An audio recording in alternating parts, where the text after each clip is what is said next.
오늘 본문 말씀은 요한복음 1장 14절 말씀입니다. 말씀이 육신이 되어 우리 가운데 거하십니다.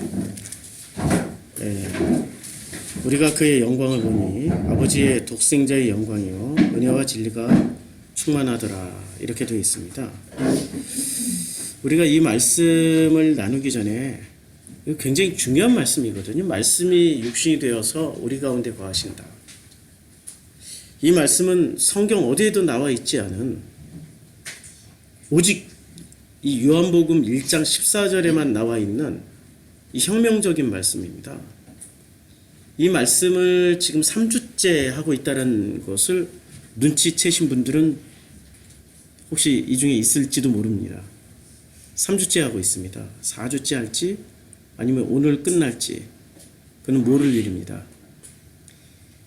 왜냐하면 말씀이 육신이 돼서 우리 가운데 거하신다라는 이 말씀, 그러니까 다시 번역을 하면 로고스가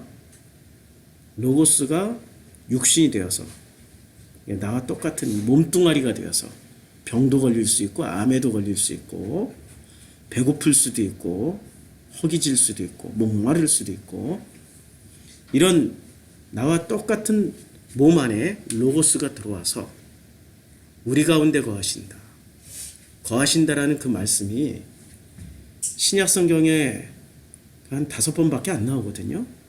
요한복음에 딱 한 번 나오고 나머지 4번은 요한계시록에 다 나옵니다. 이 말씀을 한번 보면은 거하신다라는 이 내용이 스케노예요. 스케노인데 지금 2, 4, 5번 나오잖아요. 5번 나오는데 요한복음에 나오고 나머지 전부 다 요한계시록에 나옵니다. 요한만 사용했어요. 거하신다라는 단어를, 스케노를 요한만 사용했는데 이 본래의 의미가 이런 뜻입니다. 요한계시록 7장 15절에 이 스케노가 이런 뜻으로 쓰여졌어요. 그러므로 그들이 하나님의 보좌 앞에 있고 또 그의 성전에서 밤낮 하나님을 섬김에 보좌에 앉으시니가 그들 위에 장막을 치시니 할 때 이 장막을 치신다라는 뜻입니다. 스케노가 거한다라는 뜻도 돼요. 근데 어떻게 해서 거하게 되는 거냐면 집을 짓고 함께 사는 의미로 거하신다라는 거죠. 집을 짓고 함께 사는 의미, 그런 의미로 로고스가 육신 안에 들어와서 우리와 함께 거하신다. 논리적 모순이 있죠. 어떤 모순이 있을까요? 자, 첫째는 로고스로 시작했는데, 로고스 단수를 시작했는데, 근데 거하실 때는 어디에 거하세요? 로고스가 육신 안에 들어갔는데 육신도 이 단수란 말입니다. 그런데 어디에 스케노 하세요? 어디에 장막을 짓고 살으세요? 뭔가가 지금 여기 보면은 문장에 보면 여기 쉼표가 있죠. 그래서 한번 끊고 접속사 카이가 나온단 말입니다. 그러니까 직역을 하면 이렇게 되는 거죠. 그리고 그 로고스가 사르크스, 육신이 돼요. 그러니까 사르크스라는 게 그냥 우리는 무슨 대단한 의미를 부여하는데, 이 사르크스라는 게 성경에서는 우리 몸, 이 바디를 말할 때 2개의 단어로 씁니다. 하나 사르크스고 또 하나는 소마라는 단어를 씁니다. 근데 이 소마는 특별하게 구분을 해서 써요. 어떻게 구분해서 쓰냐? 주로 부활하신 후에 특별한 몸이 되잖아요. 벽을 통과하신다든지 홀연히 사라지신다든지 이럴 때 쓰는 단어가 소마입니다. 똑같은 몸인데 구분을 했어요. 이건 거룩한 몸 정도로 생각하시면 되고, 사르크스는 어떻게 쓰여졌냐면 사르크스는 주로 이런 용도예요. 감기에도 걸릴 수 있고 암에도 걸릴 수 있고 에이즈도 걸릴 수 있고. 근데 감기는 괜찮은데 에이즈는 너무 불결하지 않아요? 이런 고정관념에서 벗어나시고, 모든 병에 걸릴 수 있고 또 모든 밥을 안 먹으면 배고플 수 있고 허기지고 목마를 수 있는 몸. 이게 바로 사르크스입니다. 근데 이 로고스가 소마로 들어오는 것은 우리가 이해를 해요. 왜냐면 로고스가 거룩하니까 거룩한 몸으로 들어가는 거 이해를 하는데, 로고스가 이렇게 에이즈도 걸릴 수 있는 이 사르크스에 들어간단 말이에요. 감기에도 걸리고 암에도 걸리고, 이런 사르크스라는 몸뚱이에 들어가는 게 도대체 어떤 의미가 있을까요? 만약에 소마에 들어갔다라고 요한복음 저자가 이야기를 했다면은, 지금 로고스는 가장 먼저 취하는 게 뭘 취하냐면 거룩성을 취하게 됩니다. 거룩함을 취하는 순간 로고스는 무엇이 되냐면 숭배의 대상이 돼요. 그래서 종교로 가게 되어 있습니다. 그런데 로고스가 소마로 안 들어가고 이 고깃 덩어리, 우리 여기 1층이 그 정육점이잖아요. 우리 교회 1층이 그 정육점에 걸려 있는 그 고기가 사르크스예요. 그 사르크스에 들어갔어요, 로고스가. 그러니까 이거는 사르크스에 들어갔다는 말은 반대의 개념입니다. 거룩함도 아니고 숭배의 대상도 아니고 종교도 아니란 뜻이에요. 특별히 구분된 어떤 몸이 아니라는 거죠. 지금 이 개념은 정확하게 무엇과 지금 반대가 되냐면은 어린 양과 반대가 됩니다. 지금 요한복음에 나오는 개념 중에 하나가 어린 양 예수라고 나옵니다. 수없이 나와요. 지금 요한복음의 특징은 예수를 소개하는데, 마태복음은 왕으로서의 예수를 소개해요. 왕으로 오신 예수. 그런데 요한복음은 특별하게 이 어린 양이라는 개념을 도입을 했어요. 어린 양 예수. 보라, 세상새에 쥐고 가는 하나님이 어린 양이로다. 요한복음 1장 제일 먼저 예수를 소개하는 장면이 어린 양이라고 소개하고 있습니다. 그런데 이 어린 양이라는 개념을 누가 얘기를 했죠? 예수가 얘기했나요? 주님 아버지가 얘기했나요? 사람들이 얘기했나요? 아니면 종교의 대표인 요한이 얘기했나요? 종교의 대표인 요한. 그러니까 어린 양 예수라고 말을 할 때는 소마 개념일까요? 사르크스 개념일까요? 소마 개념이에요. 그래서 세례 요한이 착각했다라고 말씀드리는 겁니다. 예수를 소마 개념으로 본 거예요. 사르크스로 오신 분이시니까요. 그러니까 굉장히 큰 의미가 있는 거예요. 나를 한번 보세요. 나는 거룩합니까? 아니죠. 나는 숭배의 대상입니까? 아니죠. 나는 종교 행위를 할 때 참 행복하고 너무너무 우아하고 멋지고 아름다워집니까? 아니죠. 가장 비참해지죠.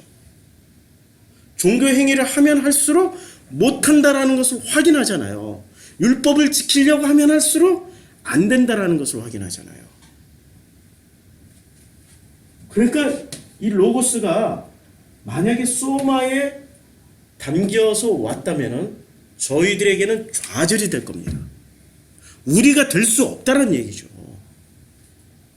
우리가 될 수 있다는 얘기는 나는 이 사르크스이기 때문에 거룩하지도 않고 숭배의 대상도 아니고 종교심도 아니야. 종교의 어떤 부분도 아니야. 그런데 로고스가 나라는 사르크스 안에 들어왔어. 그런데 나라는 사르크스가 로고스가 나라는 사르크스 안에 담겨서 우리가 됐네? 와, 이게 복음 아닙니까? 할렐루야? 이게 복음이잖아요.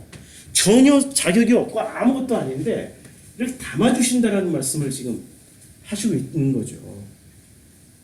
그래서 이런 우리들에게 지금 성경이 이렇게 말씀하고 있습니다. 고린도전서 3장 16절이 지금 사르크스가 거하시는데 어디서 스케노, 그러니까 장막을 치면서 집을 지으면서 무언가를 건축하면서 이렇게 건축 개념, 건물 개념으로 들어오시잖아요. 그러니까 말씀이 육신되어 우리 가운데 거하신다. 이 말씀은 고린도전서 3장 16절 말씀하고 일치를 할 수 있습니다. 너희는 너희가 하나님의 성전인 것과 하나님의 성령이 너희 안에 계시는 것을 알지 못하느냐. 지금 고린도전서 3장 16절은 성령이 어디에 거하신다고 그랬어요? 우리 안에. 근데 우리라는 말은 여기서 너희 안에, 여기 지금 너희 안에 거한다고 그랬으니까 너희가 너희 안에 거하는데 이 너희가 지금 누구란 얘기예요? 여기서 말하는 지금 로고스가 육신이 되었다. 우리 안에 거주하신다. 제가 다시 번역을 했어요. 우리 안에 거주하신다라는 개념에 이 우리와 너희를 다시 바꾸면 우리가 되는 거죠. 지금 바울이 이야기할 땐 너희지만 그걸 받는 나는 우리가 되는 거예요. 나들이 되니까. 그럼 여기서 말하는 우리와 로고스가 육신이 되었다. 우리 안에 거주하신다라는 이 우리가 같은 우리일까요? 다른 우리일까요? 예. 같은 우리일까요? 다른 우리일까요? 너무 어렵나요? 예? 같은 우리일까요? 다른 우리일까요? 요 우리와 요 우리가 다른 우리예요. 나라는 존재는 같아요. 여기서 나는 같은데 너희는 순수한 나들만 모여 있는 거예요. 근데 여기서 우리는 나 플러스 누구예요? 나들이 아니고 호로고스. 이 호로고스와 묶여져 있는, 그리고 이 호로고스는 어디로부터 왔어요? 누구로부터? 아버지로부터 왔죠. 그렇죠? 이렇게 되어 있는 분, 이게 지금 우리고 여기는 나의 복수들, 이거 우리가 되는 거예요. 똑같은 우리인데 분리를 해보면은 이렇게 분석이 가능한 거죠. 그러니까 이 나들은 이 나들을 문장 그대로 받는 거예요. 이 나들은 실제로 내용면으로 보니까 성령이 우리 안에 성전으로 자리를 잡으신다는 거죠. 지금 로고스가 육신이 되었다, 우리 안에 거주하신다라는 개념하고 이게 다른 개념일까요? 같은 개념이죠. 같은 개념이에요. 자, 성전도 성령이 우리 안에 거주하실 때는 이거 뭔가를 이렇게 스케노 개념으로 들어오시는 거예요. 스케노가 무슨 뜻이죠? 예. 번역은 거하신다, 거하셨다. 이게 지금 거하셨다. 직설법 과거예요. 거하셨다로 번역하는 게 더 정확한 번역인데, 근데 스케노가 우리에게 거하셨다라는 것으로 번역했지만 실제 의미는 뭔가 텐트라든지 건축물을 짓고 들어 앉은 거예요. 그건 누가 허물 수 있죠? 그건 내가 지은 게 아니잖아요. 누가 지은 거예요? 예, 우리들이 했기 때문에 우리들이 허물어지는 거예요. 그럼 이 성전도 내가 짓는 건가요? 성령이 거하시는 이 성전은 누가 짓는 거죠? 예, 우리가 짓고 우리가 허물어지는 거예요. 그러니까 내가 일방적으로 뭔가를 할 수 없다는 얘기예요. 나 혼자서 일방적으로. 우리가 한다라는 개념이에요. 자, 이러한 개념으로 성전 안에는 지금 요한복음에서는 이 성전 안에는 뭐가 들어와 있는 겁니까? 로고스가 들어와 있는 거죠. 그리고 바울의 개념으로는 누가 들어와 있는 거예요? 성령이 계시는 거죠. 지금 같은 개념이에요. 지금 바울과 요한이 서로 이게 이렇게 짜고 쓴 글은 아니지만 놀랍도록 같은 개념을 끌어다 쓴 거예요. 자, 이 같은 개념을 끌어다 쓴 데는 뭔가 이유가 있겠죠. 어떤 이유가 있을까요? 같은 개념을 이렇게 끌어다 쓸 때는. 로고스 개념이 지금 로고스 개념이나 성령의 개념이 여기에 나라는 존재에 들어오려면은 조건이 있다라는 거예요. 나라는 존재 안에 이렇게 그 무슨 이렇게 제가 그림을 좀 그릴게요. 여기 뭐 같아요, 이게? 아, 이거 잘못 그렸네. 예? 집 같죠? 여기다 이렇게 세우면 성전이 되나? 이게 좀 그냥 이게 상징적으로 그린 거예요. 로고스나 성령님이 요 안에 들어와야 된다는 개념이죠. 그렇죠? 지금 밖에서 안으로 들어오는 개념이죠. 원래 있던 게 아니란 말이에요. 밖에서 안으로 들어오는 개념이에요. 근데 들어오는데 어떤 조건을 달고 들어옵니까? 조건이 하나 있어요.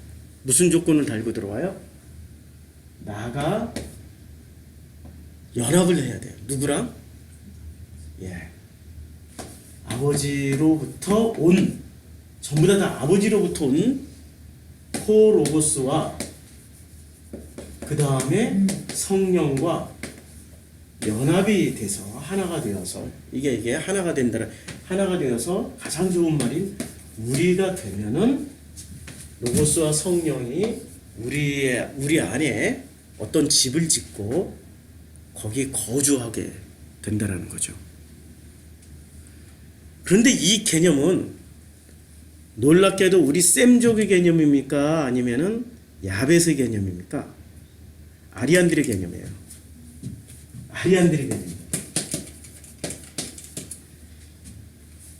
이 아리안들은 과정과 절차를 설명해 주지 않으면 과정, 절차, 그 다음에 결론을 설명해 주지 않으면 이해를 못해요. 요한이나 지금 성경의 기록자인 이 요한이나 바울의 공통분모가 뭔지 아십니까? 헬라 철학에 굉장히 능통했어요. 요한복음을 읽을 때는 헬라 철학, 이 아리안들의 철학을 이해를 하지 못하면, 헬라 철학을 이해하지 못하면 요한복음은 거꾸로 영주주의자가 되는 지름길이 되어버려요. 그리고 이 아리안 철학을 우리가 이해하지 못한 채 바울을 읽게 되면 거꾸로 우리는 자기가 하나님이 되어버려요. 영주주의자가 되어버려요. 자, 지금 요 과정에서 굉장히 복잡하지만 아주 기가 막힌 절차를 만들었단 말이에요. 어느 순간 내 안에 이런 거할 수 있는 처소가 생기고 이 처소가 들어와서 요게 로고스나 성령이 거하시는 이 모든 과정이 우리가 되는 과정이라고 너무나도 잘 설명하고 있죠. 그렇죠? 너무나도 잘 설명하고 있어요. 근데 우리 셈족의 개념으로 설명하면은 어떻게 설명할 수 있을까? 심플하게 설명할 수 있습니다. 이건 아리안의 설명 방식이기 때문에, 헬라 철학의 설명 방식이기 때문에 과정 절차가 되게 복잡해요.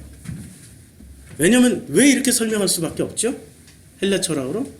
그때 당시에 모든 사람들이 헬라어를 쓰고 있었고 모든 초등학교, 중학교, 고등학교, 대학교에서는 어떤 철학을 공부했어요? 헬라 철학을 공부했으니까 그들식으로 얘기를 해준 거예요. 그들이 원하는 그들의 방식대로 그렇게 설명을 해줘야 알아들으니까 헬라식으로 설명을 해줬어요. 근데 이것을 셈족 방식으로 설명하면 이렇게 설명하면 끝나요. 우리는 아들이고 이분은 아버지고 우리는 여자고 이분은 남자이고 우리는 신부이고 이분은 신랑이고. 그런데 이 모든 일들은 관계를 회복하면은 어떻게 돼요? 네, 그냥 우리가 돼버리는 거예요.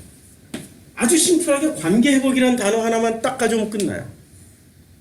끝나죠? 관계 회복이란 말이에요. 관계 회복을 하면은 우리가 돼버리는 거예요. 그런데 이 사람들은 관계 회복이라는 단어를 쓰지 않고 말씀이 호로고스가 사르크스가 되었다. 예, 과거 직설법으로 썼어요. 되었다. 그리고 쉼표 그리고 그 말씀이 육신이 되어 우리 가운데 어떻게 우리 가운데 그리고 우리가 우리 가운데 장막을 지으셨다. 지금 논리적으로 이 한 문장 안에 쉼표를 중심으로 해서 굉장한 논리들이 지금 턱턱 나가고 있습니다. 턱턱. 그런데 이것을 우리 셈족의 개념으로 다시 의역을 하면 이렇게 될 것 같아요. 호 로고스가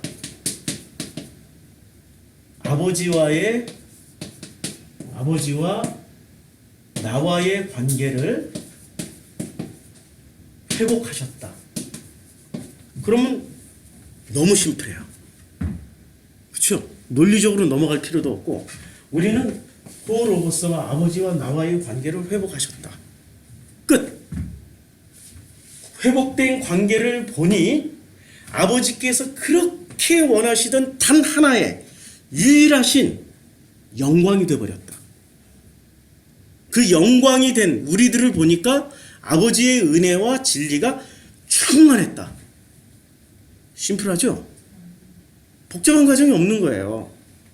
근데 이렇게 복잡한 과정 절차를 취할 수밖에 없었던 게 이때 당시에 모든 사람들은 헬라 철학을 하고 있었고 헬라어를 쓰고 있었기 때문에 복잡한 논리 절차를 쓸 수밖에 없었던 거죠. 근데 이런 것을 이해를 해야 하는데 우리는 놀랍게도 사람들은 있잖아요. 보고 싶은 것만 보고 믿고 싶은 것만 믿고 살아갑니다. 이게 사람들이에요. 사람들은 자기가 보고 싶은 것만 보고 믿고 싶은 것만 믿어요. 그래서 복음이 뭐냐라고 물어보면 복음이 뭐죠? 복음이 뭐죠? 라고 이렇게 물어보면 종교인들은 10중 8구 복음은 뭐라고 대답을 합니까? 예수, 십자가, 부활, 이 모든 내용이 어디에 귀결돼요? 예수, 십자가, 부활, 구원. 그래서 뭐라고 얘기를 하죠? 예당, 불, 무슨 말인지 아죠? 예수 천당 불신지요. 이걸로 귀결이 돼요. 예당 불옥으로 다 가요. 이게 복음 맞을까요? 이거 복음이라고 저 지난 50년 넘게 배웠고 이걸 복음이라고 굳게 믿고 찾고 왔어요. 그래서 이 복음, 실제 복음은 또 이것도 아니야. 예수 십자가 부활이 무엇을 위해서 존재해요? 구원을 위해서 존재하죠. 구원을 받아야 불신지옥으로 안 빠지니까. 결론은 복음의 결론은 그러니까 뭐냐면 구원이에요. 구원의 도를 얘기해주면 다 그게 복음이다라고 사람들은 생각을 하고 있어요. 이게 종교적 습성이에요. 종교적 습성은 자,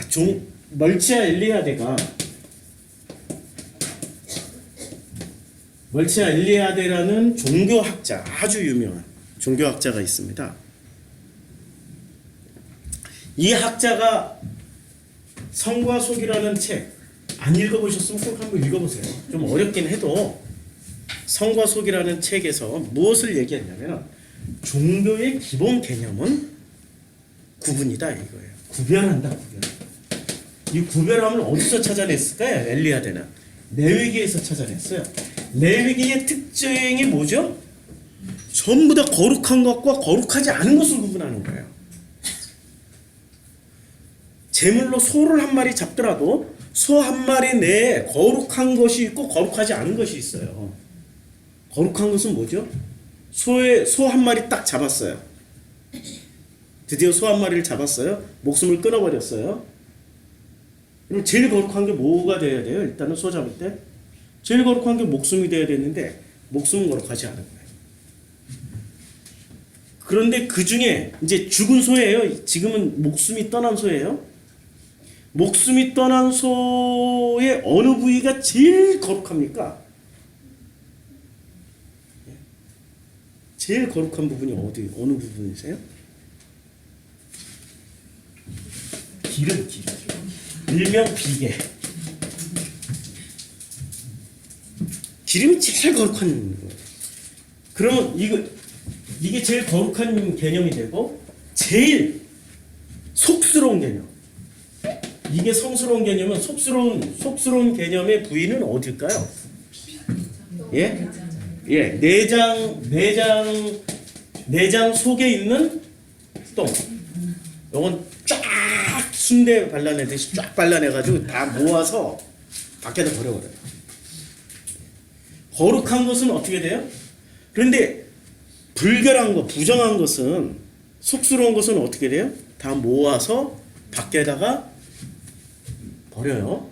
집 밖에다가 땅에 묻든지 뭐 어든지 좌우지간. 그런데 거룩한 것은 특이해요. 거룩한 것은 어떻게 해야 되죠? 제일 거룩한 것은 태워요. 왜 태울까요? 왜 태울까요? 예? 하늘로 올라가라고. 예. 하늘로 올라가라고. 그래서 하늘로 올라가겠죠. 연기니까. 학자들은 왜 이걸 연구를 안 할까? 왜 태울까? 왜 태워만 할까? 예. 자, 솔로몬이 하루에 1000마리를 잡았어요. 소 1000마리의 기름을 다 태운다고 생각을 해봐요. 1000마리 잡는 것도 문제예요. 한 사람이 지금 시카고의 도살장에서 이 소 잡는 전문가가 한 사람이 도축할 수 있는, 소를 분해할 수 있는 하루에 몇 마리나 분해 가능하다고 그러죠? 7마리에서 8마리. 전문 레위가 소 한 마리를 분해하는데 하루 종일 7마리에서 8마리를 분해한다고 보면 돼요.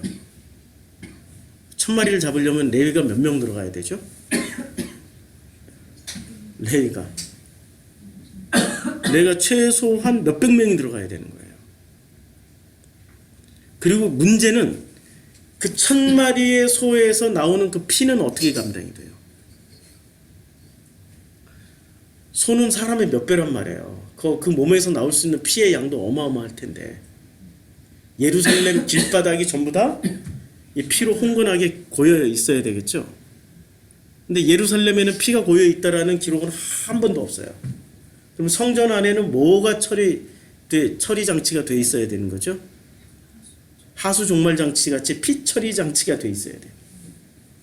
이게 똥이나 이런 불결한 것들은 다 쏟아내버릴 수 있는 과학적인 장치가 돼 있지 않으면은 그거 엄청난 피가 예루살렘 도시를 가득히 채울 것이고 똥 냄새에 파리에 벌레가 들을 겁니다. 예루살렘은 제사드리다가 전부 다 전염병이 돌아서 돌아가셨더라. 이런 기록 장치가 나오겠죠. 자, 우리는 있잖아요. 우리가 지금 성과 속을 통해서 지금 멀치야 엘리야대는 뭘 보여주는 거냐면은 거룩하다라는 개념을 뒤집어 엎어버리는 거예요. 지금 사실은 제일 거룩한 게 소의 어느 부분이어야 되죠? 목숨이 제일 거룩한 거죠. 생명이 제일 거룩한 거란 말입니다. 그렇잖아요? 근데 사람들의 관심은 전부 어디에 가 있어요? 여기에 가 있단 말이에요. 기름과 고기 덩어리에. 생명에게 가 있지 않은 거죠. 우리는 왜 이렇게 종교 안에 들어가면은 진짜 거룩한 것이 무엇인지를 상실해버리냐 이거죠. 그것은 보고 싶은 것만 보고 믿고 싶은 것만 믿고 싶은 사람들의 속성 때문에 그래요. 이렇게 보고 싶은 것만 보고 믿고 싶은 것만 믿고 사는 사람들의 대표가 누구였냐면 바리새인들이었습니다. 바리새인은 몇백 년 동안 형성되어 있던 이 조로아스터교로부터 흘러나왔던 선악 개념을 굳게 잡았고 거기서 나온 개념만 믿었어요. 거기에 조금이라도 틀리면은 다 없애버렸습니다. 참 무서운 사람들이에요, 이 바리새. 근데 바리새가 2000년 전에만 있었던 게 아니라 지금은 훨씬 더 많아졌다라는 걸 아셔야 돼요. 훨씬 더 많아졌다. 지금도 우리 교회는 말고 저 옆에 교회들 이런 데 가면 바리새들이 벌써 있어가지고 아니 목사가 왜 넥타이 안 메고 와? 목사 머리카락이 이렇게 자연스러우면 되는 거야? 뭐 이거부터 시작해야죠. 예배는 안 드리고 모든 초점과 관심의 목사 복장, 얼굴, 생김새, 옷이 왜 바지가 저 모양으로 많이 구겨졌어? 주일날에는 거룩하게 입고 와야 될 거 아니야? 거룩하게. 아우 승질나. 거룩이라는 개념을 어디다 써먹어요? 지금 생명이라는 것을 보지 않고 무엇을 봐요? 기름덩어리하고 고깃덩어리만 보고 똥을 분리해내려고 온갖 에너지를 쏟고 있었던 사람들이 바리새들이었다면 지금도 교회 안에 바리새들이 있는 거죠. 우리 안에 바리새가 존재하는 거죠. 내 안에 바리새가 꼭 2000년 전의 바리새들만 얘기하는 게 아닙니다. 내가 바리새 속성을 가지고 있었던 사람들이었죠. 바리새 얘기가 나왔는데 사람들은 이렇게 생각을 합니다. 변치 않는 게 정말 좋은 거야. 사랑이라는 개념, 그 다음에 관계 형성이 되면 그건 변치 않는 게 좋아. 그럼 끝까지 오래 가는 게 좋아요. 그런데 거꾸로 변해야만 좋은 것도 있어요. 변하지 않으려고 법칙대로 사는 게 좋은 거다라고 주장하는 사람들, 변치 않는 게 정말 좋은 거야. 변하지 않으려고 법칙 하나 붙잡고 법칙대로만 사는 게 진짜 좋은 거야 라고 주장하는 사람들이 있습니다. 그게 누구예요? 바리새. 예수가 와서 그게 아니야, 바꾸자고, 바뀌라고 말씀하는데 바리새들은 어떻게 얘기를 해요? 변치 않는 게 좋은 거라니까 바꾸기 싫어. 변하지 않아야 돼. 율법대로, 이 율법대로 우리는 살아갈 거야. 네가 안식일을 어겼어? 그럼 넌 죽어야 돼. 누가 그랬어요? 우리는 있잖아요. 보고 싶은 것만 보고 믿고 싶은 것만 믿는 사람들이에요. 보고 싶은 것만 보고 믿고 싶은 것만 믿는다면은 그 사람은 어떤 사람입니까? 바뀌는 사람이에요? 바뀌지 않는 사람이에요? 바뀌지 않는 사람이라니까요? 그런 사람에게 누가 찾아와요? 병든 자에게라야 의사가 필요한 거야. 누가 병든 거예요? 보고 싶은 것만 보고 믿고 싶은 것만 믿고 바뀌지 않으려고 하는 사람들이, 그 사람들이 병든 사람들이에요. 그 사람들에게 누가 찾아와요? 예수가 찾아오죠. 의사이신 예수가 찾아오는데 예수가 어떤 형태로 찾아오십니까? 지금은 로고스의 형태로 우리라는 육신에 찾아오시는 거예요. 근데 이 육신에는 전제 조건이 있습니다. 계시록 3장에 어떻게 해야 됩니까? 보라, 내가 문 밖에 서서 문을 두드려. 무슨 문을 두드려요? 두드릴 때는 그게 육신이에요. 우리의 그 병 걸릴 수 있는, 배고픈, 마음 아프고, 아니 힘들고 목마른 그 육신의 문을 계속 두드려요. 근데 우리 육신은 착각하고 있어요. 어떤 착각을 하고 있냐면은 나는 배고프지 않아. 나는 목마르지 않다니까. 나는 병에도 안 걸려 있어. 내 육신은 이미 눈을 다 뜨고 있고, 내 육신은 코 냄새도 잘 맡고 있고, 내가 가지고 있는 이 귀라는 육신은 잘 듣고 있어. 전혀 필요치 않아.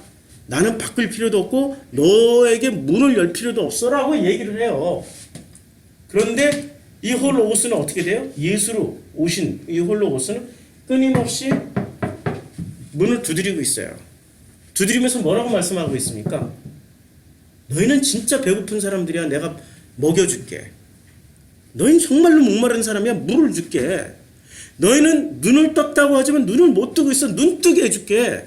듣는다고 하지만 못 듣고 있어. 듣게 해줄게. 너희는 지금 산자처럼 움직이지만 실제로는 죽은 자 가운데 있어. 살려줄게. 그러면서 계속 문을 두들기고 있어요. 그럼 어떻게 해야 되죠? 얼른 문 열면 되잖아요. 얼른 문 안 열고 두들기는 사람을 시끄럽게 한다고 죽여버려요. 바리새가 그랬다니까요. 우리 지금 남의 얘기가 아니에요. 바리새가 그랬어요. 바리새가. 누가 바리새예요 지금은? 내가 바리새라니까요. 내가 바리새예요. 새로운 지식을 받아들이는 일은 굉장히 어려운 일이에요. 새로운 지식을 받아들이는 일은 굉장히 어려운 일이에요. 왜냐하면 확고하게 자리를 잡았던 자기 지식이 자리를 내어주어야 가능한 일이기 때문에 그래요. 그래서 예수가 이런 말씀하죠. 어린아이와 같아야 천국을 본다. 천국에 간다. 천국을 누린다. 그렇죠? 마가복음 10장 15절에 내가 진정으로 너에게 말을 하는데 누구든지 어린이와 같이 하나님의 나라를 받아들이지 않는 사람은 거기에 들어가지 못한다. 왜 어린아이와 같아야 된다고 그랬을까요? 어린아이의 특징 중에 가장 큰 특징은요. 어른처럼 저항을 안 합니다. 어떤 지식이 들어올 때 부모가 또 관계 형성이 된 부모가 무언가를 할 때 받아들여요. 그런데 한 나이 50쯤 된 찔기디 찔긴 저희 세대 찔기디 찔긴 나이도 50쯤 먹으면 모든 게 다 찔겨지잖아요. 능청스러워지잖아요. 이렇게 받아들일 것 같은데도 안 받아들이고 홀라당 넘어갈 것 같은데도 안 넘어가고 우리는 이미 어린아이 때의 모든 습성들을 다 셧다운 시켜버렸어요. 클로즈 닫아버렸어요. 이미 닫힌 상태예요. 우린 다 닫아버렸다니까요. 어린아이와 같으려면 어떻게 해야 되는 겁니까? 내 것 내려놓으면 돼요. 자기 로고스 내려놓으면 돼요. 자기 로고스. 자기 로고스 내려놓으라면 사람들은 죽는 줄 알아. 왜? 이제까지 나이 50 먹을 때까지 자기가 이제까지 배워왔던 경험 그 노하우로 밥 먹고 살고 있으니까. 밥 먹고 사는 방식 자체를 다 내려놓는 것처럼 착각을 한단 말이에요. 그걸 죽음이라고 생각하고 밥줄 놓는 것을 겨우 죽음 정도로 생각하고 있는 거예요. 밥줄 놓는다고 안 죽어요. 돈 안 번다고 안 죽는다고요. 다 먹고 살게 돼 있어요. 누가 먹여 살려주세요? 그때부터 하나님이 우리를 섬기신다고요. 그런데 밥줄 놓는 게 시작이지 그게 끝은 아니에요. 그때부터 시작해서 하나님이 우리를 만들어 가시는데 이거는 밥그릇 놓는 것보다 더 고통스러운 일. 밥그릇은 우리 요것의 일이잖아요. 사르크스의 일이잖아요. 그런데 이 사르크스의 고통보다 더한 고통이 시작돼요. 그게 무슨 고통이죠? 마음의 고통이 시작돼요. 예수 잘 믿는 사람들이 왜 고통을 당해야 될까요? 신앙생활 잘하는 사람들이 왜 고통을 당해야 되죠? 이 질문을 누가 했는 줄 아세요? 이 질문은 바벨론의 포로로 끌려갔던 유대인들이 던졌던 질문들이에요. 우리가 그렇게 몇천 년 동안 야훼, 엘로힘, 아도나이 당신을 섬겼는데 왜 우리가 폭삭망해서 성전은 황폐, 돌 하나도 도리에 남기지 않고 완전히 가루가 되었고 예루살렘은 전부 불타서 초토화가 됐고 그리고 우리는 왜 여기 끌려왔냐고. 바벨론에 끌려갔던 이 유대인들이 던진 질문들이에요. 하나님 살아 계시기나 하냐고. 살아있으면 우리 음성을 들어보라고. 그래서 나온 노래가 유명한 노래. 바벨론 강가에서 누가 불렀죠? 흑인들 나와가지고 바벨론 강가에서 사이언이 시온이잖아요. 시온을 생각하면 눈물을 짓는다. 근데 노래 분위기는 아주 흥겨워. 바벨론 하면서 나오는 흥겹게 부르는 내용은 되게 슬픈 내용이에요. 그 사람들이 바벨론 강가에서 정말로 엄청난 눈물과 탄식과 아픔으로 바벨론 강가에서 불렀던 왜 하나님은 침묵하시냐? 왜 응답하지 않느냐? 그런 부르짖음을 이렇게 눈물로 호소할 때 그 사람들이 뭔가를 잘하고 있는 걸까요? 착각하고 있는 걸까요? 착각하고 있는 거죠. 무슨 착각을 하고 있어요? 하나님이 우리와 함께하면 우리는 언제나 승리하고 이기고 잘 된다라는, 그건 대표적인 착각입니다. 하나님은 지금 로고스가 육신이 되었다. 로고스가 육신이 되었다. 이게 인투 개념이에요. 만약에 로고스 이꼴 육신이라면은 와, 이거는 정말 놀라운 개념이죠. 이렇게 로고스가 육신이 되려면 들어가야 되는 개념이죠. 들어오실 때 뭐든지 내 몸 안에 뭐가 들어올 때는 우리가 여기 그 의료업계에 종사하시는 분들이 있어서 알지만 뭐든지 밖에 있는 것이 내 몸 안에 들어올 때는 편안하게 들어올 수 있는 방법은 딱 하나밖에 없어요. 맛있는 거 먹을 때만 편안하게 들어오지 그 외의 방법은 다 고통스러운 거 아시죠? 주사바늘로 집어넣든 칼로 째고 집어넣든 다 힘든 거죠. 그래서 하나님이 이 로고스가 우리 안에 들어올 때는 수술로 들어오는 방식이 있어요. 히브리서 4장 16절 말씀처럼 말씀은 살아있는 검이 돼서 째고 찢어서 들어오는 방법이 있지만 그러나 본래 우리한테 주신 개념은 어떤 개념으로 들어오신다고 그랬어요? 만나와 메추라기로, 떡으로 내 살을 먹고 내 피를 마셔. 먹는 개념으로 들어왔어요. 고통스럽게 들어온다는 얘기예요? 즐겁고 해피하게 들어온다는 얘기예요? 즐겁고 해피하게 들어오는데 사람들은 뭘 선호하죠? 종교심이 있어가지고 종교심이 있어가지고 이 종교심은 즐겁고 해피한 것은 왠지 너무 값싸 보여. 어떻게 들어와야 돼요? 고통과 함께 들어와야지 너무 그것이 적합한 것 같아. 그치요? 그런데 즐겁게 해피하게 들어와야지 만약에 그 종교심을 가지고 고통을 수반하고 들어온다. 그러면은 재물 개념이 되는 거죠. 재물 개념은 일단 재물은 특징이 있어. 일단 죽여.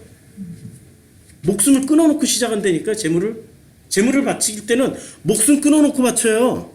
살려놓고 각을 뜬다.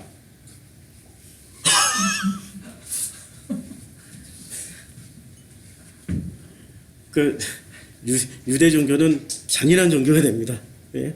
살려놓고 각을 뜨고 살려놓고 기름과 그 고기를 분리하고 살려놓고 내장을 드러내서 진짜 생각만 해도 그 눈물 흘리는 소 양의 생각을 하면은 끔찍할 겁니다. 그렇죠? 그 부르짖음 울부짖음 소리가 온 예루살렘에 비참하게 울려 퍼질 겁니다. 일단 죽여놓고 시작하는 거죠. 그게 은혜죠. 예, 그게 십자가 개념이란 말이에요. 우리는 새로운 지식을 받아들인다라는 것은 두 가지 개념이에요. 행복하고 즐겁게 받아들일 수 있는 사람이 있고 그냥 죽음으로 그냥 깔끔하게 받아들이는 사람이 있어요. 저항 없이. 행복하게 누가 받아들여요? 어린아이들이 행복하게 받아들여요. 이 어린아이들은 행복하게 받아들여요. 근데 살아서 이미 성인이 된 사람들은 행복하게 못 받아들이니까 어떤 개념으로? 깔끔하게 죽이시고 그 다음에 각을 다 뜨세요. 예, 우리 제 페이스북에 좋은 성도님의 생각의 고속도로. 어찌 보면 우리 대부분은 스스로 굳게 닦은 고속도로를 쌩쌩 달리기만 했습니다. 이제는 그렇게 달리기만 하면서 패일 대로 패인 생각의 고속도로에서 한 번쯤 갓길로 빠져나와 그동안 자기를 안전하게 다니게 했던 그렇게 믿었던 신발을 벗고 맨발바닥으로 전해져 오는 다양한 자갈들의 바지락거림도 느껴보고 산들바람이 전해주는 자연의 세미한 음성도 귀 기울여 보면 좋겠습니다. 그 길에서 늘상 다니던 길에서 벗어나서 똑같이 생긴 나무처럼 봤는데 똑같이 생긴 나무 하나도 없습니다.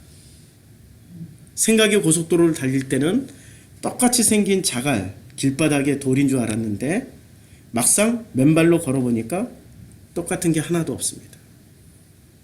하물며 사람이겠습니까? 종교는 지금 뭐를 시켜요?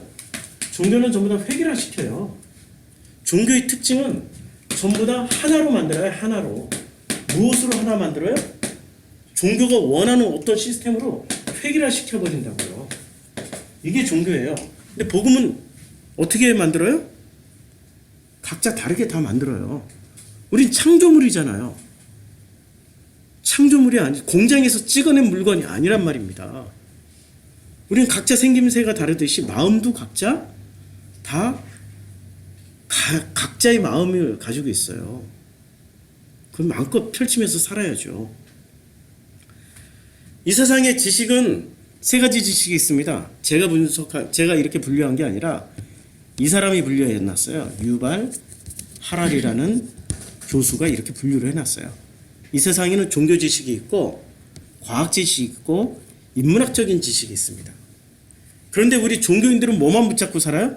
종교 지식만 붙잡고 살아요. 종교 지식 중에서도 성경 하나를 붙잡고 성경을 논리, 자기 로고스로만 성경을 해석하면서 이것을 진리야라고 하면서 종교 지식을 붙잡아요. 자기 로고스로 해석한 성경이 진리야라고 믿고 사는 사람들의 이름을 뭐라고 부르냐면 근본주의 뽕 맞은 사람들, 근뽕. 뽕이 뭔지 아시죠? 뽕 한 번 맞으면은 이거 없으면 못 살아요. 이거 없으면 금단 현상이 일어나고 떨리고 죽을 것 같아. 이거 뽕을 자꾸 맞다 보면 뽕 외에는 다른 음식도 필요 없어. 오직 뽕만 맞다가 이렇게 뽕만 맞다가 환각에 빠져서 스르스르 살짝 기운이 빠져서 죽는 것이 최고의 행복이라고 생각해. 이 금뽕. 종교 세상에는 하나님이 우리에게 주신 논리와 이성을 주셨단 말이에요. 논리와 이성을 왜 주셨어요? 아니 다양한 지식, 이 종교 지식 플러스 과학 지식 플러스 인문학 지식 이걸 다 통해 가지고 누굴 알아가라고요? 하나님을 알아가라고. 로고크 호로고스로 알아가라고. 그래서 우리에게 과학 지식, 인문학 지식을 주셨어요. 그런데 종교인들은 과학 지식 무시하잖아요. 어떻게 창세기의 그 창조 사실을 진화론으로 대체할 수 있느냐? 노아의 홍수는 사실이었고 방주도 사실이었고 무지개도 그렇게 최초로 없었는데 홍수 이후에 생겨났고 그걸 다 무시해. 과학을 무시해. 그러면서 과학은 무시하는데 휴대폰은 잘 써. 이게 과학의 결정체인데. 차는 왜 타고 다녀? 과학의 결정체인데. 아예 그냥 산속에 들어가서 혼자 사시지. 뭐가 앞뒤가 안 맞잖아요. 인문학적인 지식을 우리에게 주셨단 말이에요. 이게 종교 지식, 과학 지식, 인문학 지식은 무더위 쉼터 성경 공부를 1, 2, 3을 들어보세요. 1, 2, 3에 걸쳐서 했습니다. 더 이상 소개 안 하는데 우리에게 지금 종교 지식, 과학 지식, 인문 지식을 주신 이유는 이것을 통합해서 통합 지식으로 로고스가 육신이 된 사실을 우리가 체험하면서 깨달으면서 살아가라고 주신 거예요. 그게 우리에게 필요하니까. 제가 질문 하나 드릴게요. 자, 드디어 이 비석 하나를 발견했어요. 누가? 1000년 후에, 지금으로부터 1000년 후 우리의 후손들이 이 비석을 발견했어요. 뭐라고 썼냐면 기도, 성경, 성전. 1000년 후에. 그런데 문제는 딱 요 글자만 있는 거야. 뭐 여기에 덧붙여진 설명도 없고 뭐 아무것도 없어요. 비석 하나만 딸랑 남겨져 있어요. 어떤 기록이나 근거가 아무도 없어요. 1000년 후에 우리의 후손들은 이 글자를 해석해야 될 거 아니에요. 해석할 때 뭐로 해석할까요? 물어볼게요. 기독교로 해석할까요? 불교로 해석할까요? 유교로 해석할까요? 천년의 우리 후손들은 이 땅의 메이저 종교는 어떤 종교였어요? 이 땅의 메이저 종교는, 이 땅의 주류 종교는 불교였죠. 기독교는 세발을 피지요. 지금 뭐 전 5분의 1도 채 안 되는데, 고려 시대 때부터, 이 고구려 시대, 고백제 시대부터 시작해가지고 고려 시대까지 몇 천 년이 넘는 시간을 우리는 어떤 종교였어요? 불교. 그 다음에 그 후에 유교. 그 후에 지금 기독교가 잠깐 200년이 채 안 되는, 전 국민도 아니에요 지금. 그러니까 우선순위를 어디다 놓고 우리의 천년 후 후손들은 연구를 할까요? 불교에서도 기도 써요. 이 단어 쓴다니까요. 불교에서 성경이라고 써요. 경전이라고, 성전이라고 얘기를 해요. 불교에서. 유교도 이렇게 써요. 유교도 이렇게 쓰는데, 제일 먼저 어디다 무게를 두고 쓰겠어요? 이거 불교에서 나온 용어인가 보다. 그 다음에 차선책으로, 그래 500년 유교 역사 있으니까 유교인들이 썼나 보다. 그 다음에 진짜 소수 의견으로 혹시 기독교인들이 이런 얘기를 했을지도 모르지만 이거는 별로 무게중심이 없다, 이렇게 해석을 할 거란 말이에요. 우리는 우리의 착각에서 벗어나시라니까. 내가 속해 있는 기독교가 가장 강력하고 가장 힘있는 이 종교심을 버리시라니까요. 우리에게 제일 무서운 거는 이 로고스가 우리 육신이 되었음에도 불구하고 우리 안에 거주하심에도 불구하고 이 로고스를 깨닫지 못하는 가장 강력한 이유는 뭐냐면 종교심 때문에. 이 종교심의 핵심은 내가 속해 있는 이 단체야말로, 이 종교야말로 절대적이라고 믿는 거예요.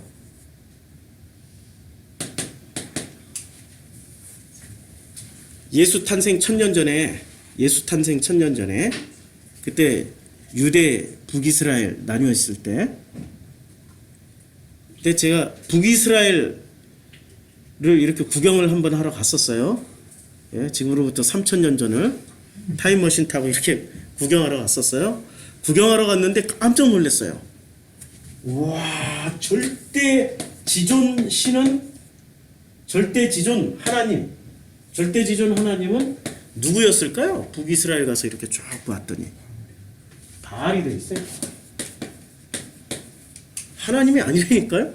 그리고 바알을 뭐라고 불렀을까요? 이 사람들은 여호와, 야훼, 엘로힘. 감히 바알의 이름을 부르지 못해가지고 뭐라고 불렀냐면 아도나이라고 불렀어요. 그럼 남유대 상황은 어땠을까요? 남유대는 이 바알을 어디다 넣어놨어요? 예루살렘 성전 안에도 넣어놔버렸어. 그리고 야훼라고 믿었어요. 이것을 누군가가 이걸 견제해주고 아니다라고 해줄 수 있는 사람이 있었나요? 있었죠. 이사야 있었고 미가 선지자 있었고, 그때 당시에 수많은 선지자들이 있었는데 그들의 목소리를 들었나요? 안 들어요. 예레미야가 말만 하면 이렇게 때렸어. 말만 하면 때렸어. 말하지 말라고 때렸어. 예레미야가 너무 맞다가 나중에는 너무 슬퍼서 울보가 됐어.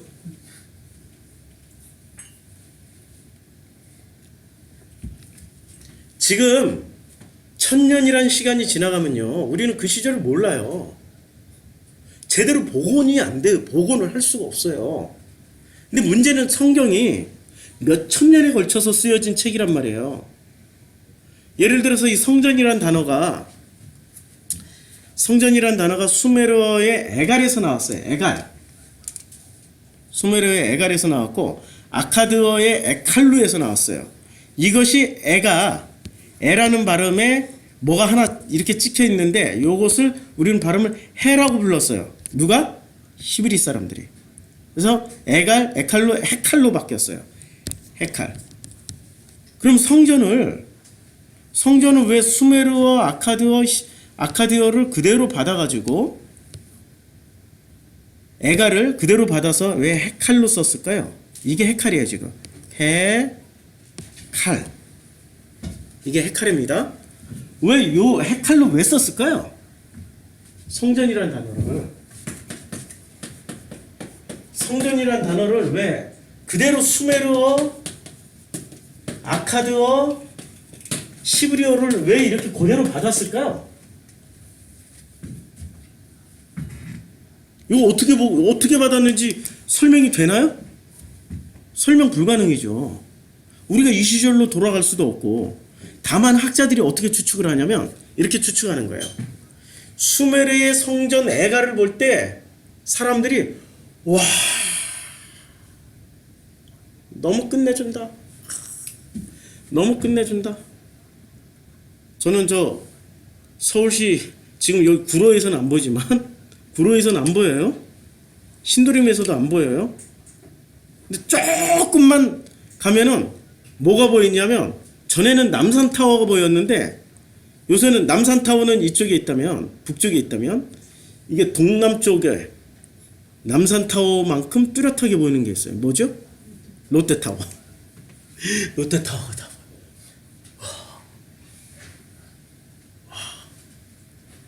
부를 소망하고 성공을 소망하고 정말 모든 것을 이 사회에서의 만사 형통을 꿈꾸는 사람은 남산타워를 볼까요? 롯데타워를 볼까요? 롯데타워를 보는 거죠. 이 에갈이 그런 의미였어요. 그리고 이 아카드족이 대제국을 세웠어요. 아카드의 성전을 볼 때 이 히브리인들이 어떤 느낌을 가졌을까요?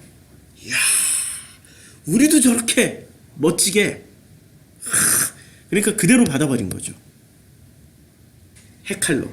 그러면 그들이 성전이라고 말하면은 성전 안에는 거룩이라는 개념이 들어가 있을까요? 성공이라는 개념이 들어가 있을까요? 그러니까 이 언어만 보더라도 성공이라는 개념이 들어가 있는 거예요. 그런데 이 성공이라는 개념이 뭐로 포장되어 있어요? 종교심으로 포장되어 있어요.